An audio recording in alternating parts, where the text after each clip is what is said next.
Si j'étais une couleur, quelle couleur j'aimerais être? Moi, c'est bleu. C'est l'orange. Ça va avec le bleu. Je pense que ce serait le noir. Le marron. Parce que c'était une couleur qui m'allait bien selon les gens. Mais toi, est-ce que tu l'aimes bien? Je l'adore. Le blanc. Je trouve que ça représente la clarté, la sagesse. Je sais pas, gris, noir. C'est neutre. Moi, c'est vert. J'aime le bordeaux parce que quand on porte, les gens nous regardent. If I was a color, I would be in pink. I like pink.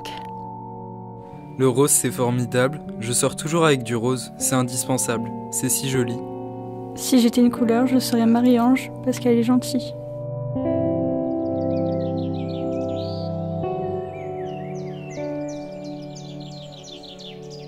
Le marron, parce que c'est les couleurs des écorces. J'aime les arbres, les écorces surtout. Le marron, ça s'allie avec toutes les couleurs. Bleu et vert. Le bleu et vert. Et pourquoi? Je sais pas, ça me rappelle un peu la nature, le ciel.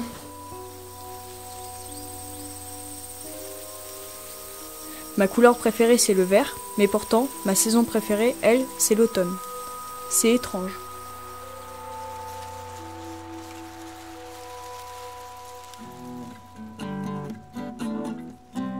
L'automne, parce que c'est beau, il y a de la couleur, la lumière. Puis il y a beaucoup de couleurs dans la nature, que ce soit le jaune, l'orange, c'est des couleurs à la fois calmes et plutôt chaudes visuellement. Et c'est là où ça m'inspire le plus pour écrire des chansons du poème.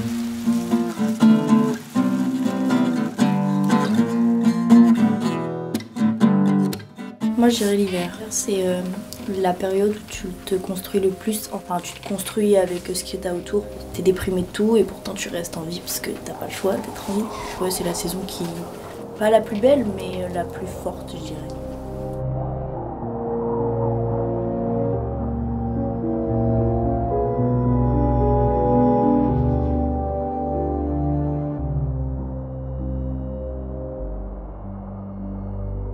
Le plein hiver avec les cascades de neige.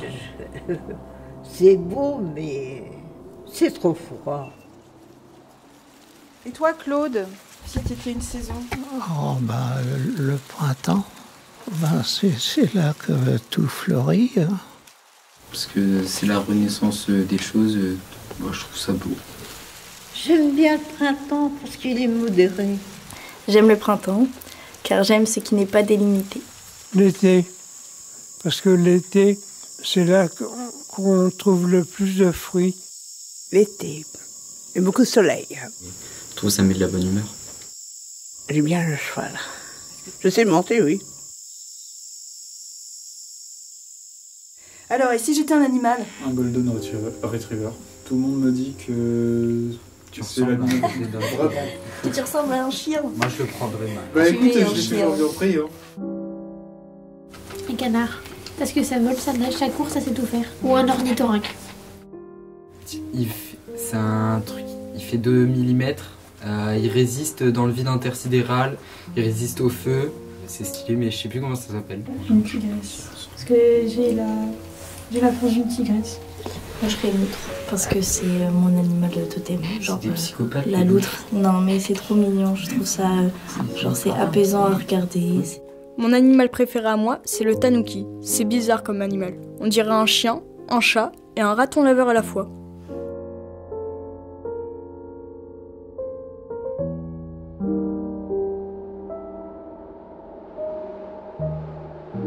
J'aimerais être un oiseau.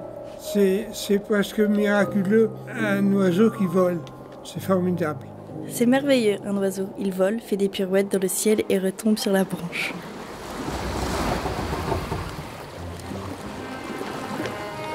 Je suis capitaine de bateau. Il faut voir les bateaux que c'était. Hein.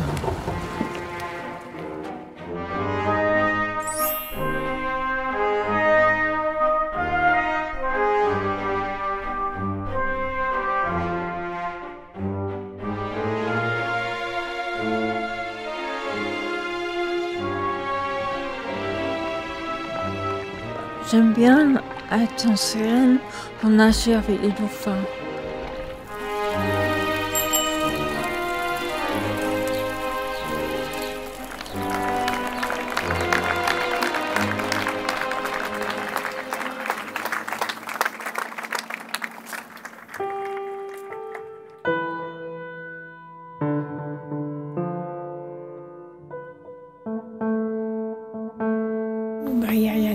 Il y a toujours quelque chose. Il y a toujours quelque chose à faire, oui.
J'aime bien le motocross. J'avais de 500 bicylindres de temps, c'est nerveux ça.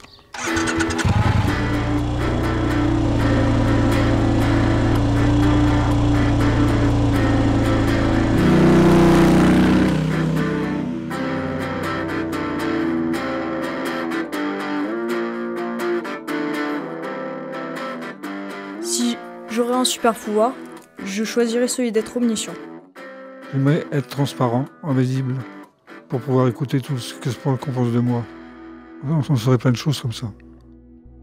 Je trouve que c'est important de savoir ce que les gens pensent. Enfin, c'est beau le savoir et c'est bien le savoir. Et savoir ce que les gens pensent quand rien n'est dit, c'est très important. Je trouve que ça permet d'avancer, ça permet de beaucoup de choses. Moi, j'aimerais aller traverser dans le temps, dans le futur, dans le passé, et puis rattraper tout ce qu'on n'a pas pu faire. Explorer des époques qu'on aimerait visiter. Pour notre part, ce serait les années 90 par exemple. Ou voir le futur, voir à quoi ça ressemblerait, ce genre de choses. J'aimerais pouvoir contrôler le temps. Moi, ce que je préfère, c'est dormir.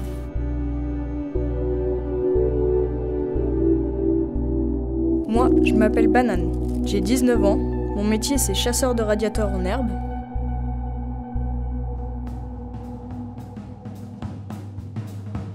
Life is a party.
Ça représente quoi?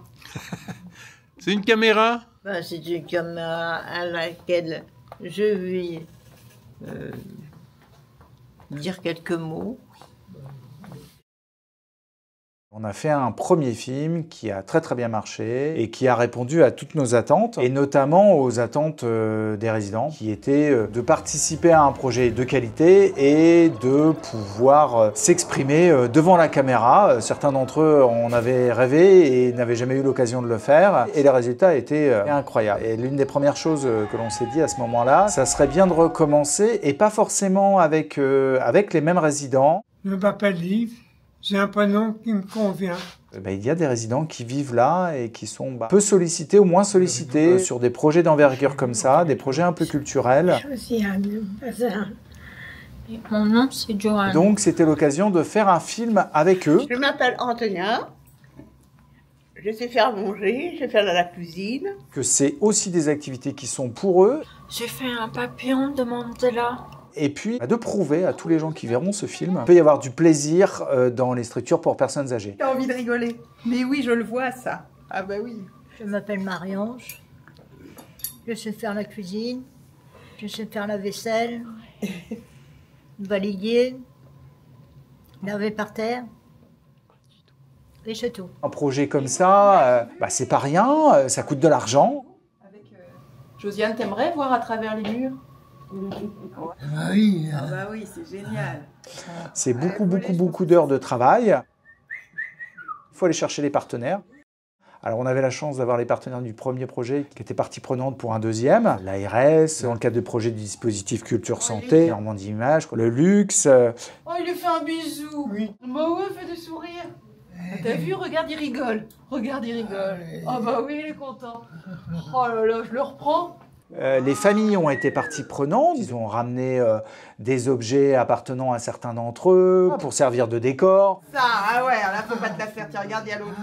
Ah, regarde ça. Je savais qu'il avait des trucs dans ses poches. Il faut casser les frontières, en fait, entre les résidents et l'extérieur, entre la culture et les personnes âgées.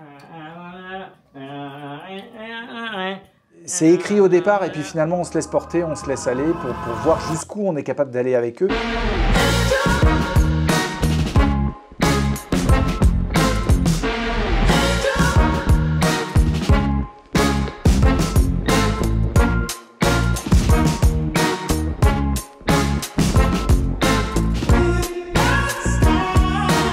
On a travaillé en intergénérationnel aussi avec des jeunes, et ça... on ne savait pas trop où est-ce qu'on allait. Hein. Le cinéma qui est une activité artistique qui a permis à nos jeunes et à nos jeunes patients de s'investir autrement, de se montrer autrement que par leur maladie ou leurs difficultés. Et c'est quelque chose qui est très important pour nous en pédopsychiatrie sur l'accompagnement et la prise en soin. Les activités artistiques et la culture permettent cette mobilisation par un engagement émotionnel, une mobilisation de son imagination qui est finalement le support des interactions sociales. Je suis très fière de ce projet qui a permis à nos jeunes de sortir de leur service, d'aller rencontrer d'autres générations, de rencontrer tout un univers cinématographique, des acteurs, des techniciens, de les ouvrir au monde de la culture. C'est un projet sensationnel qui du coup débouche sur d'autres projets. On continue, on en fait d'autres.